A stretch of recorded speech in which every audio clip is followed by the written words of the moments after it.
ओलीको त कामै भाँड्ने हो, ओलीको त कामै भत्काउने हो, ओलीको कामै विध्वंस गर्ने हो। मैले नारायण हिटीमा कुनै पनि पसल नराखौँ, बेग्लै योजनाका साथ नारायण हिटीलाई ग्रान्ड म्युजियम बनाऊ भने मैले भने, तिनले त्यो गर्नै दिएनन्। व्यापारीलाई त्यहाँ रेस्टुरेन्ट खोल्न दिएर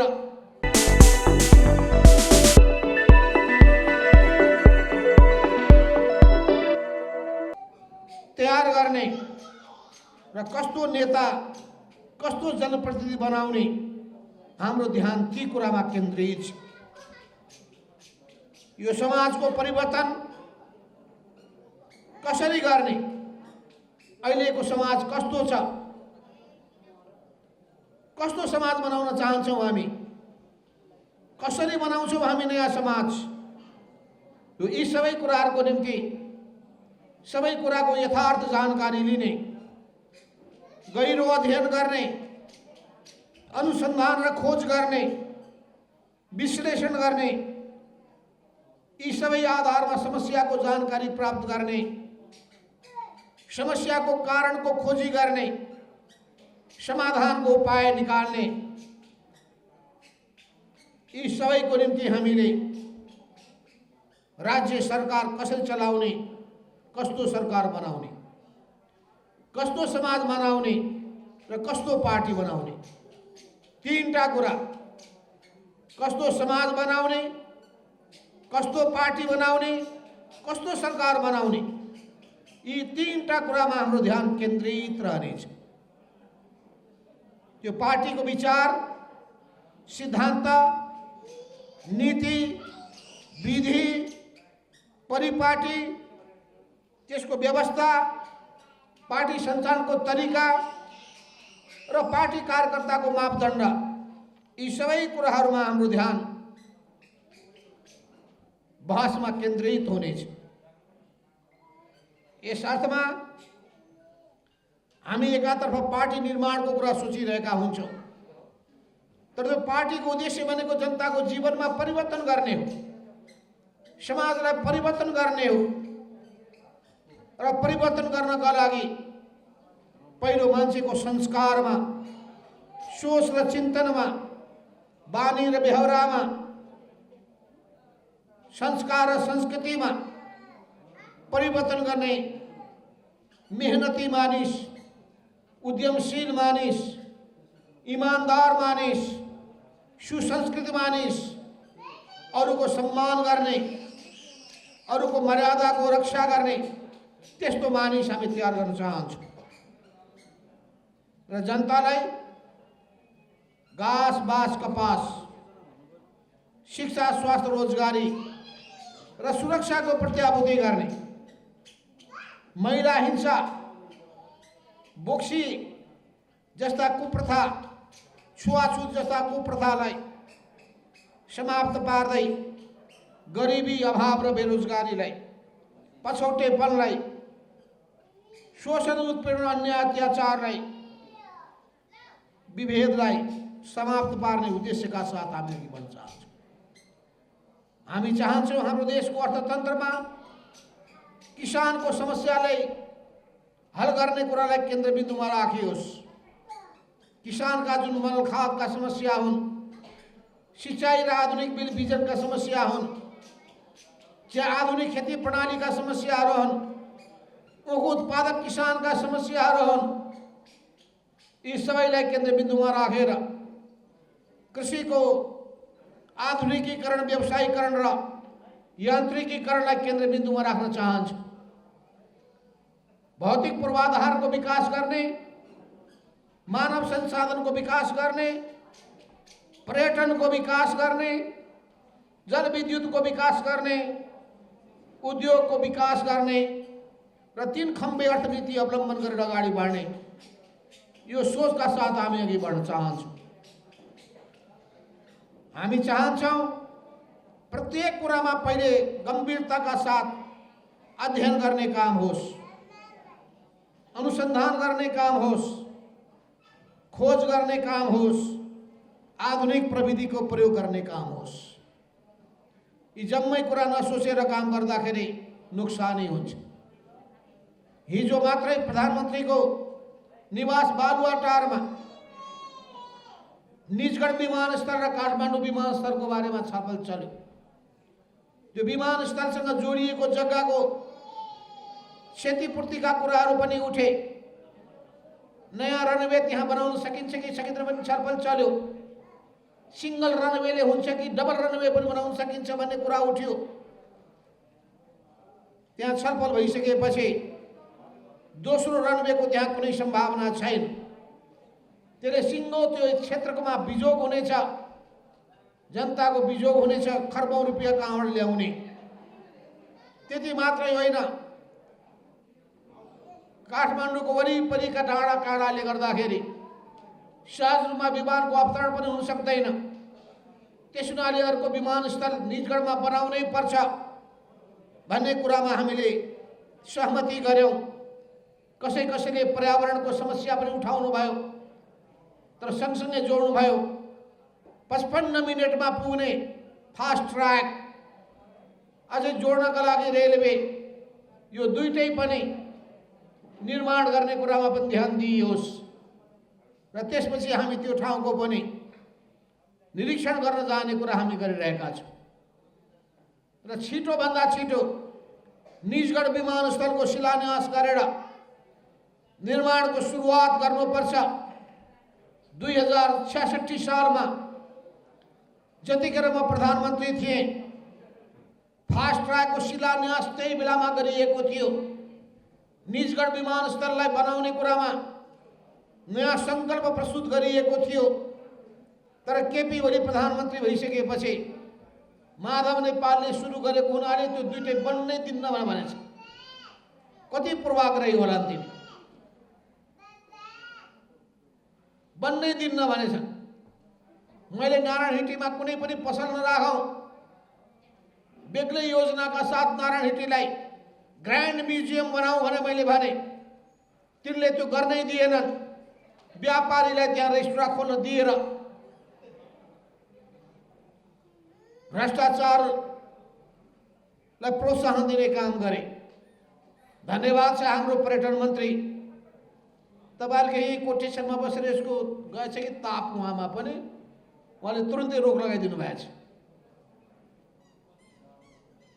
नारायणहिटीमा एउटा यस्तो म्युजियम बनाउनु पर्छ जुन म्युजियम संसारको निम्ति नमुना लायक होस्। र त्यो म पटक पटक भनिरहेको छु। मैले पटक पटक के भनिरहेको छु भने, नारायणहिटी त्यो ग्रान्ड म्युजियम, त्यो संग्रहालयमा नेपालको इतिहासको सबै झलकहरू देख्न पाइयोस्। रामापिथेकसका दाङमा र बुटवलमा तपाईलाई थाहा छ, नरमा बानरका दाँतदेखि लिएर खुट्टाका पाइलासम्म ती सबै भएका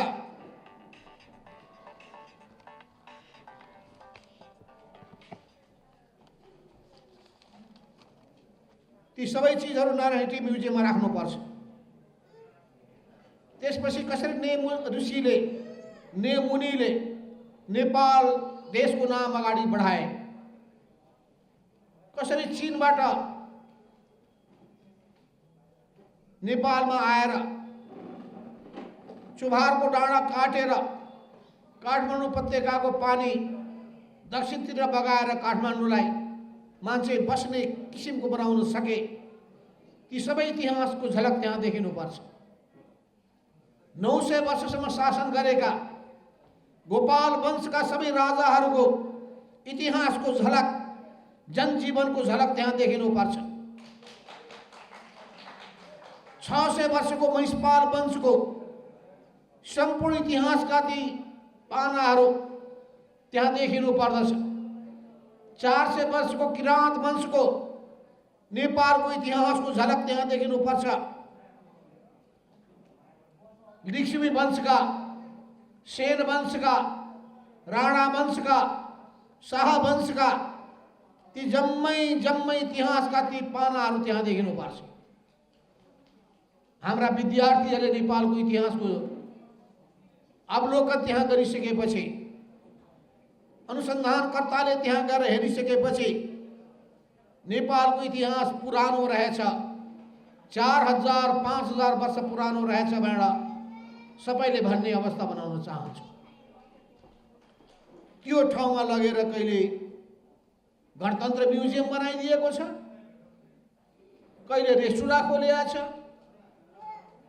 कहिले घर भत्काएको छ, कहिले पर्यटन मन्त्रालय, कहिले परराष्ट्र मन्त्रालय पुर्याएको छ। फेरि म सुन्दैछु अहिले नीति प्रतिष्ठान त्यहाँ लान खोज्दैछ। मैले भने 2063 सालमा गिरिजाप्रसाद कोइराला, तत्कालीन प्रधानमन्त्री र म र रामशरण महत 3 जना बसेका थियौँ। राजालाई त्यहाँबाट निकालिसकेपछि नारायणहिटीको प्रयोग कसरी गर्ने भन्ने बारेमा छलफल चल्यो। कसैले के ल्याए भने त्यत्रो त्यो 700 रोपरी जमिन के गर्नु हामीले, त्यसो न आधा व्यापारीलाई दिउँ भनेर एउटा प्रस्ताव ल्याए। मैले घोर विरोध गरेँ। आधा सरकारी भवन राखौँ भने प्रस्ताव ल्याए, त्यसको पनि मैले स्वीकार गरिनँ।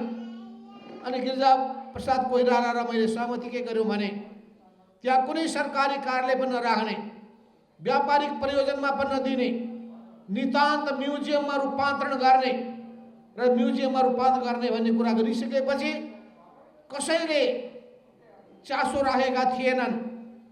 धन्यवाद छ अहिलेका अर्थमन्त्री जनार्दन शर्मालाई। उहाँले अहिलेको नीति र कार्यक्रममा बजेटमा त्यो व्यवस्था गर्नुभएको छ र त्यसमा अर्बौं लागोस् कि खर्बौं लागोस् नेपालको इतिहासको झलक नारायणहिटीमा देख्न पाउनुपर्छ।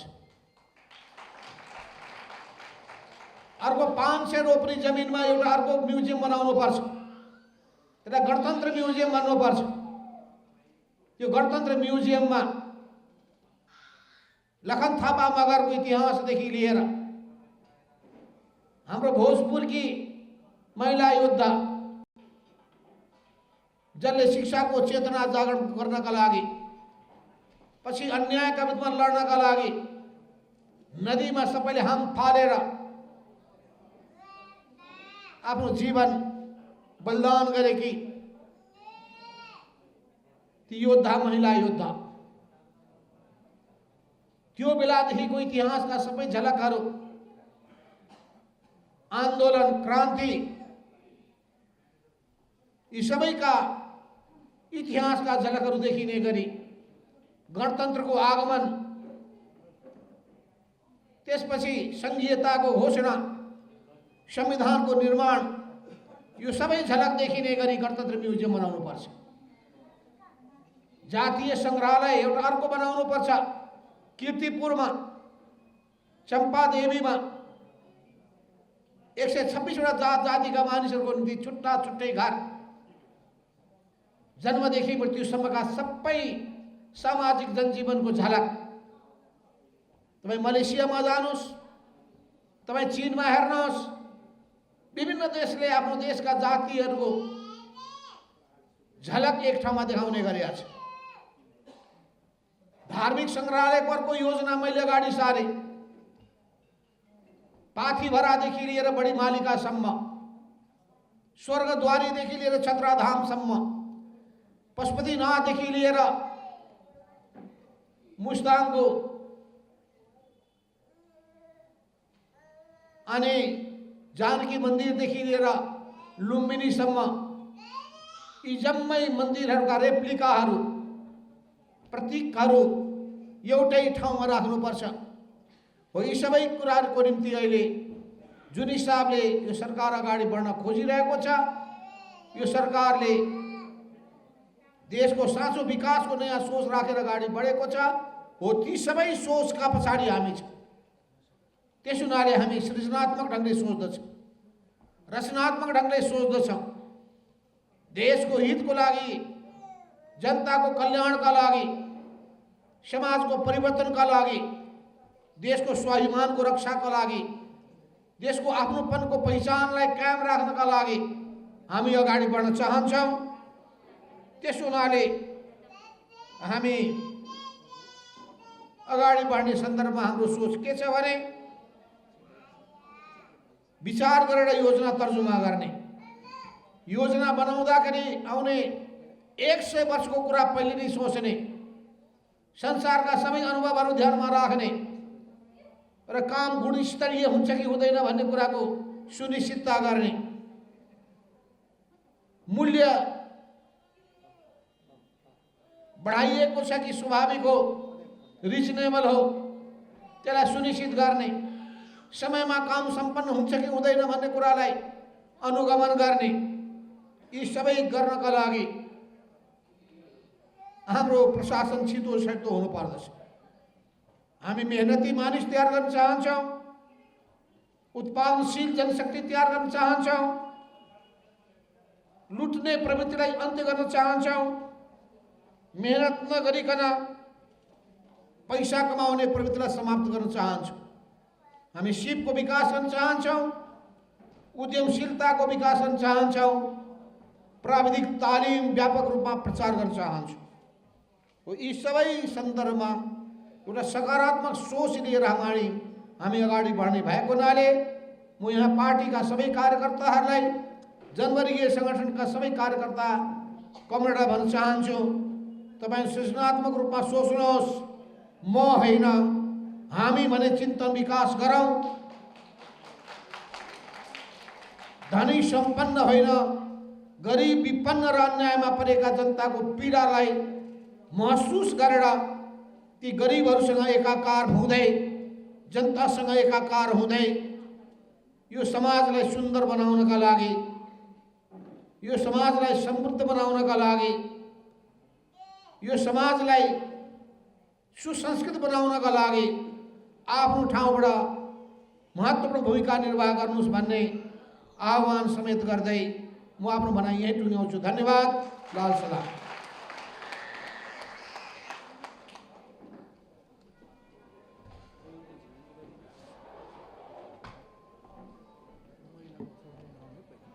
धन्यवाद।